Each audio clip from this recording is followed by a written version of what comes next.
Diyan ako babas ng kanin. O, kuha na lang ako doon. Mauubos mo ba? Hindi ko maubos. Bigyan natin si Papa, okay? Ng rice. Ala, maubos mo yan, B? Maubos mo lahat yung rice? Uubos ni Papa. Maubusin ni Papa. Pwede yung matami. Pwede yung madaming po ang kanin. Hanggang umalis na. Mamaya ulit, pag naubos na ni Papa. Pwede hanggang liig. Ay, alam ko na. Sinabi nga din ni Mayan yun eh. Hanggang liig. Lagyan ko na to para lumamig.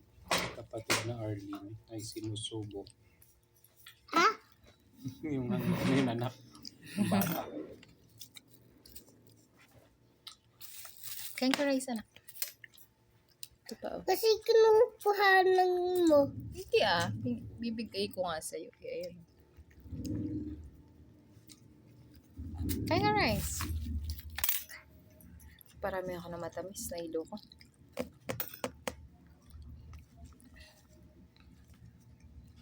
Sarap kumain.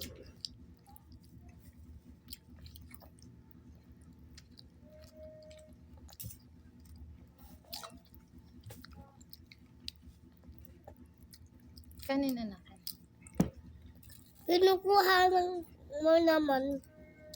Kasi hindi mo mauubos eh. Pag hindi natin mauubos, paano na? Iyak si tatay.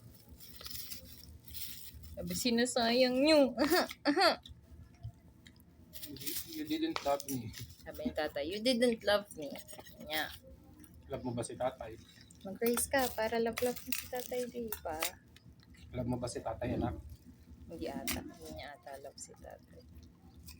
Huwag sa akin iligay. Bigay na lang natin si tatay. Hindi mo ata love. Hindi na lang siya titira. Nasaan si tatay ngayon? Sa talo. Rice.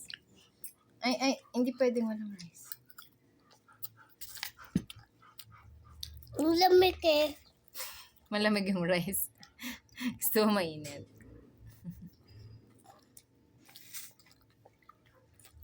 Kamusta na kaya si Diboy? Ayoko lang kamustahin kasi baka biglang mamasya. No? Ayoko pa naman may may bisip.